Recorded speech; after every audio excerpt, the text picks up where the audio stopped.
ရာရှင်မြတ်တော်မှာရှိတဲ့ဓမ္မယုံတော်တွင်မှာတရားကြီးဓမ္မကြီးများဥပုသ်ရင်ဆောင်သုံးရင်းနဲ့မြတ်စွာဘုရားရဲ့တရားဒေသနာတော်များကိုနာယူခြင်းကြိုဝင်ရကြတယ်အတော်ဦးဇင်းတို့ပေတပေါင်းသူတော်ကောင်းတို့ကိုဗာပြောခြင်းတော့ဆိုတော့တရားစကားပြောတယ်ဆိုတာမြတ်စွာဘုရားဟောတာတဲ့တရားဒေသနာတော်သုတ်တန်တစ်ခုခုကိုကြောရုပ်ပြုပြီးတော့အဲ့ဒါလေးကိုအမိပြုပြီးတော့ပြောတော်မှာစနစ်တကျရှိတယ်လို့ဆိုရနော်စမိဆက်ရပြောသွားရင်တရားတော့တရားပါပဲသို့တော်လည်းပဲနားထောင်ရတာသိပြီးတော့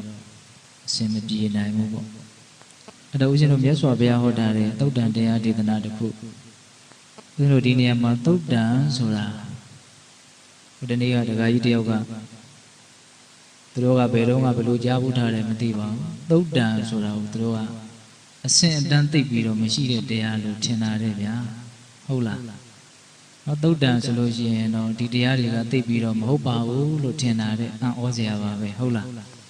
အမှန်ကသုတ်တန်ဆိုတာသုတ်တန်တမြတ်စွာဘုရားလူတွေကိုသုတ်တန်တရားတွေပဲဟောခဲ့တာပါနော်သုတ်တန်တဆိုတာ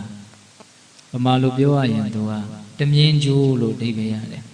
ဘုရင်တို့လွှာသမားတွေလွှာတိုက်ပြီဆိုလို့ရှိရင်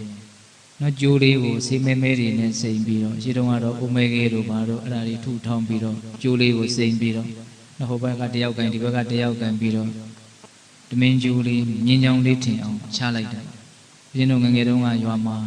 လွှာသမားတွေလွှာတိုက်တာဘုရင်တို့ရွာမှာလွှာသမားတွေအများကြီးရှိတာဆိုအဲ့ဒါကိုကောင်းကောင်းသိခဲ့တယ်အဲ့တော့ဦးဇင်းတို့လက်သမားတွေနဲ့ပြောမယ်ဆိုရင်တော့လက်သမားဆရာတွေဟာဒီခဲချောင်းကလေးချပြီးတော့မှသူတို့လက်သမားလုပ်လို့ရတယ်ဟုတ်တယ်မဟုတ်လားနော်ခဲချောင်းမပါဘူးဆိုလို့ရှိရင်လက်သမားလုပ်လို့မရလမ်းကြောင်းလေးကိုမစောင်းအောင်နော်အလွန်ရှိကနေပြီးတော့လမ်းပြထားတယ်ဆိုတဲ့အဓိပ္ပာယ်မျိုးတော့လူ့ဘဝမှာလည်းပဲမတိမ်အောင်မစောင်းအောင်ကာယကံမှုဝစီကံမှုမနောကံမှုတွေဖြောင့်မတ်အောင်တန်ရှင်းအောင်ချမ်းသာဒုက္ခရကြောင်းမတိမ်မစောင်းသေးဘူးမြတ်စွာဘုရားကတရားဒေသနာတွေနဲ့ဒါရှိကနေပြီးတော့တမြင်ကြိုးလေးချပေးတယ်ဆိုတဲ့အဓိပ္ပာယ်ပေါ့နော်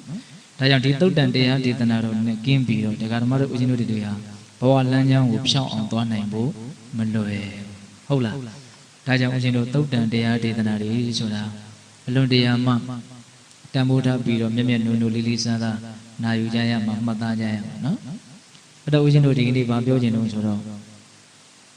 တန်ယုတ်တနိကေသက္ကတာဝကတန်ယုတ်ပါဠိတော်မှာဦးဇင်းတို့စရာသုတ်တံဆိုပြီးတော့သုတ်တံလေးတစ်ပုဒ်ရှိအဲ့ဒီသုတ်တံမှာမှတ်တမ်းတင်ထား